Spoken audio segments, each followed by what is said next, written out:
అందరికీ నమస్కారం. నా పేరు డాక్టర్ డి అభిలాష్, మీ పశు వైద్యుడు. ఈ పై వీడియోలో మీకు చూపించబోయేది ఏంటంటే, దీన్ని గేదె ఈనక ముందు గుడ్లమాయ అంటారు. ప్రీపార్టమ్ ప్రొలాప్స్ అంటారు.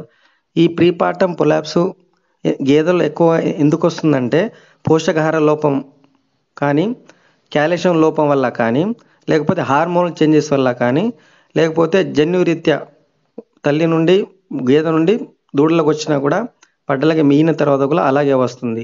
సో ఈ గుడ్లమాయలో మెయిన్ ఈ ప్రీపార్టమ్ ప్రొలాప్స్ గుడ్లమాయ లక్షణాలు ఏంటంటే, మెయిన్ ఫస్ట్ వచ్చేసి బయటికి వచ్చినప్పుడు గాలి తగిలి ఆ గుడ్లమాయ అనేది గర్భసంచి అనేది బాగా ఉబ్బడం వలన అలా దూడతో పాటు అలా కనబడుతూ ఉంది. అప్పుడు మనం ఈ గేదె పడుకోవడం, లెగడం చేయడం, అదేవిధంగా కడుపు నొప్పిగా ఫీల్ అవ్వడం, మేత మేకపోవడం, గర్భసంచి బయటికి రావడం వల్ల బాగా ఇబ్బంది పడుకుని లేకుండా ఇబ్బంది పడతా ఉంటుంది.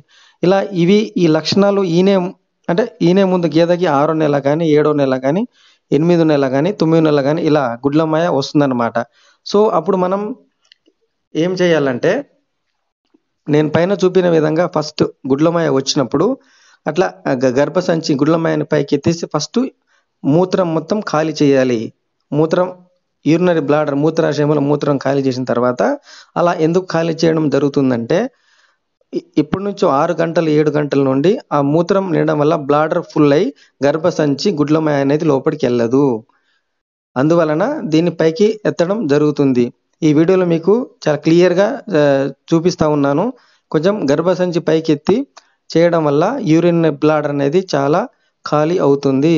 అలా ఖాళీ అవ్వడం వల్ల గర్భసంచి దాని యొక్క పొజిషన్లో కరెక్ట్గా లోపలికి మనం పెట్టవచ్చు. అదేవిధంగా ఈ గేదె అసలు ఈ గుడ్లమాయలో ఇటు అటు ముక్కడం, అదేవిధంగా బాగా ఆగకపోవడం చేయడం వలన చేస్తుంది కనుక మనం ఏం చేయాలంటే, కొద్ది నిమిషాల పాటు దాన్ని అక్కడే కరెక్ట్గా ముందు కాలు కింద ఉంచి నడుము కొంచెం పైకి ఉంచేసి చేస్తే కొంచెం డౌన్లో ఉన్నప్పుడు గర్భసంచి లోపల దూడ కింద డౌన్లో గర్భంలో కొంచెం జరుగుతుంది కనుక ఈజీగా పోవడానికి మనకి ఆస్కారం ఉంటుంది. ఈ గుడ్లమాయలో మెయిన్ ఇలా మూత్రం ఖాళీ చేయడం వల్ల ఆ బ్లాడర్ అనేది ఫుల్గా ఖాళీ అయి గుడ్లమాయ అంటే గర్భసంచి లోపలికి ఈజీగా వెళ్ళిపోతుంది. నేను ఏ విధంగా చేస్తున్నానో ఒకసారి ఆ వీడియోలో అందరూ చూడగలరు. ఫస్ట్ ఆ సర్విక్స్ని లోపల నెట్టాలి. మెయిన్ ఏంటంటే గర్భసంచి యొక్క ముఖ ద్వారాన్ని లోపలికి నెట్టాలి. ఇంకో విధంగా మనం ఈజీగా చేసేది ఏంటంటే, దీన్నే రోప్టాస్ మెథడ్ అంటాం. అంటే మెడకేసి మెడ నుంచి 2 ముందు కాళ్ళ మధ్యల నుంచి పైన నడుము పైన మన నడుము నుంచి కింద ముడ్డి వరకు అలా ఈ తాడు ఒక ముడి వేసేసి దాని తర్వాత ఇంకో ముడి కొంచెం టైట్గా వేయాలి. కొంచెం మధ్యలో గ్యాప్ ఇవ్వాలి.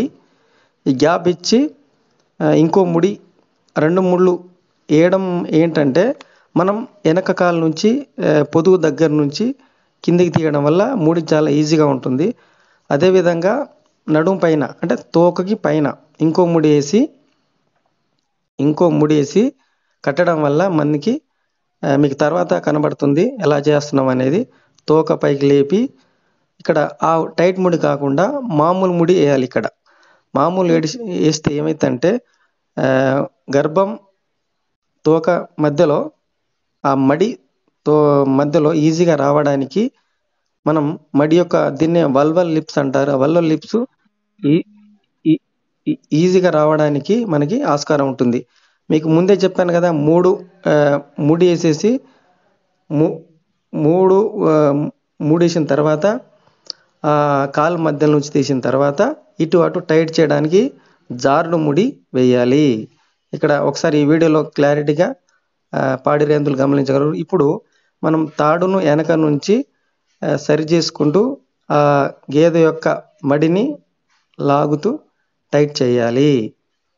ఈ టైట్ చేయడం వల్ల మనకి ఈ గుడ్లమాయలో పాడి రైతులు ఏం చేయాలంటే, ట్రీట్మెంటు ఫస్ట్ గర్భసంచిని శుభ్రంగా కడిగేసిన తర్వాత చల్లని ఐస్ గడ్డలు కానీ లేకపోతే మన ఇంట్లో దొరికే షుగర్ కానీ దాని మీద అప్లై చేస్తే ఆ గర్భసంచి యొక్క సైజు కొంచెం తగ్గి కొంచెం లోపడి పోవడానికి చాలా ఈజీగా ఉంటుందన్నమాట. సో మెయిన్ ఏంటంటే ఈ ట్రీట్మెంట్ ఏంటంటే క్యాల్బోరాల్ అనే ఇంజెక్షన్ నరానికి, అదేవిధంగా చర్మం లాగి కూడా ఒక 20 పాయింట్లు చేయాలి. దాంతోపాటు నొప్పులు ఉంటుంది కనుక నొప్పుల ఇంజెక్షన్ మెలాక్స్కామ్ ఒక 20 ml ఫర్ 3 రోజులు, అదేవిధంగా అమాక్సిలిన్ సల్బాక్టమ్ ఇంజెక్షన్ కానీ సెఫ్టిఫర్జోడ్ ఇంజెక్షన్ కానీ 3 రోజులు మనం ఇన్ఫెక్షన్ అవ్వకుండా 3 రోజులు చేసుకోవాలి. దాంతోపాటు హార్మోన్ లోపం కనుక ప్రొజెస్టరాన్ ఇంజెక్షన్ కంపల్సరీ 3 రోజులు డాక్టర్ సలహా మేరకి చేయగలరు. ఈ వీడియో చూసిన వాళ్ళు సబ్స్క్రైబ్ చేయండి, లైక్ చేయండి, షేర్ చేయండి. Okay, thank you.